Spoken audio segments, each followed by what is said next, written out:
ভাই বলেছেন যে কোরআনে নাকি পীর ধরা আছে, একটু বুঝিয়ে বলবেন কি? এক ভাই বলছেন যে কোরআনে পীর ধরা আছে। কোরআনে যদি পীর ধরা হইতো তো কোরআনের প্রতি সবচেয়ে বেশি আমল কে করেছেন? রাসূলুল্লাহ। তারপরে সবচেয়ে বেশি কারা করেছেন? 4 খলিফা করেছেন। তারপরে আশরে মুবাশশারা করেছেন। তারপরে বদরে 313 জন সাহাবী করেছেন। ঠিক কিনা? এগুলো ব্যাপারে কোনো দ্বিমত আছে? তারপরে সাহাবায়ে কেরাম করেছেন, তারপরে তাবেঈনরা। নাকি আজকালকার যুগের লোকেরা রসুলের সাহাবাদের চাইতে বেশি আমল করেছে? কোনটা বলবেন? কোনটা বলবেন? যে আজকালকার লোকেরা বেশি আমলদারি, বেশি ভালো আমল করে, আর সাহাবীরা কোরআনের উপর অত আমল করেন, এইটা ঠিক না? সাহাবীরা বেশি আমল করেছেন? বেশি আমল করেছেন, ঠিক কিনা? তাহলে যদি কোরআনে পীর ধরা থাকে, তাহলে রাসূলুল্লাহ সাল্লাল্লাহু আলাইহি ওয়াসাল্লাম সাহাবায়ে কেরাম এই আমলটা করবেন না? তো সেই যুগে কে পীর ছিলেন আর কে মুরিদ ছিলেন? যদি বলেন রাসূলুল্লাহ সাল্লাল্লাহু আলাইহি ওয়াসাল্লামের জামানায় পীরের দরকার, তো রাসূল চলে গেলেন, যখন ইন্তেকাল করলেন, তখন তো পীর লাগবে। আবু বকর যেমন খলিফা, তো উনি তার সাথে পীরও ছিলেন কিনা? খলিফা প্লাস পীর, এরকম কি ছিলেন? হ্যাঁ, যে মুরিদ বানাইতেন না। বোঝা গেল যে এই যে সুফিবাদ, পীরতন্ত্র, যেটা সুফিইজম, এটা নবী সাল্লাল্লাহু আলাইহি ওয়াসাল্লামের জামানাতেও ছিল না, সাহাবায়ে কেরামের জামানাও ছিল না, তাবেঈনদের জামানায় ছিল না, পরে কয়েকশো বছর পরে শুরু হয়েছে। আর এতে এমন শিরকি, বিদাতি আর গুমরাহি আকীদার সংমিশ্রণ ঘটেছে যে প্রথম যুগে তারা আত্মার পরিশুদ্ধের নাম দিয়ে কিছুটা কাজ শুরু করেছিল যে আখিরাতমুখী হবে এর মাধ্যমে, কিন্তু দেখা গেল যে পীরতন্ত্র আজকাল সবচেয়ে বড় ইনকাম সোর্স।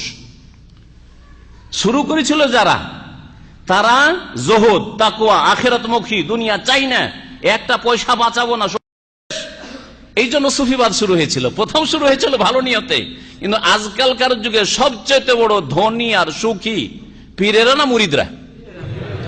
তাহলে বলেন, তাহলে পীরতন্ত্র কি আসল জায়গায় আছে? এক তো নতুন, তারপরে পীরতন্ত্র ইনকাম সোর্সে পরিণত হয়েছে। পীরদের যে ইনকাম, মন্ত্রীদের ইনকাম নেই। মন্ত্রীরা ফেল, মন্ত্রীরা ফেল, ভালো করে শুনে রাখেন। কারণ মন্ত্রী তো 5 বছরের বেশি থাকেও না। 5 বছর এমন বিরক্ত হয়ে যায় যে এদেরকে হটাবার জন্য এদেরকে কোন রকমের সরা, যদি ভালোভাবে ইলেকশন হয়তো সরা এদেরকে, আবার আসে 5 বছরে এদের উপর আবার বিরক্ত হয়ে এদেরকে সরা, রাখতে পারে না এর বেশি। কিন্তু পীরদেরকে সারা জিন্দেগি হটানো যাচ্ছে না। মুরিদ বাড়তি আছে, মুরিদ বাড়তি আছে, ঠিক কিনা? জি হ্যাঁ, এটা ইনকাম সোর্স হয়ে গেছে। পীর ধরা বেদাতি তরিকা, আর ওদের আকীদাতে বড় বড় কুফরি আকীদা আছে, ওয়াহদাতুল ওজুদ আর হুলুলের আকীদা, যিনি আল্লাহ তিনি হেল্লাজ, হ্যাঁ, আনাল হক, এগুলো বড় কুফরি আকীদা, ইসলাম থেকে খারিজ করে দেবে যারা এই আকীদা রাখবে। যার ফলে পীর তত্ত্বের রাস্তাটি বড় একেবারে মারাত্মক রাস্তা, ধ্বংসাত্মক রাস্তা। ওই রাস্তা থেকে বেরিয়ে আসুন যদি আপনি ঈমান আমলের হেফাজত করতে চান আর জান্নাতে যেতে চান। রসুলের তরিকা ধরুন, পীরের তরিকা না ধরে। এখানেও সুধারণা আর কুধারণা। পীরের রাস্তা ভালো না রসুলের রাস্তা ভালো?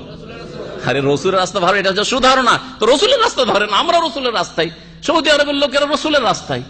আপনাকে তো আমি জুনিয়রের কাছে যেতে বলছি না, সিনিয়রের কাছে আসতে বলছি।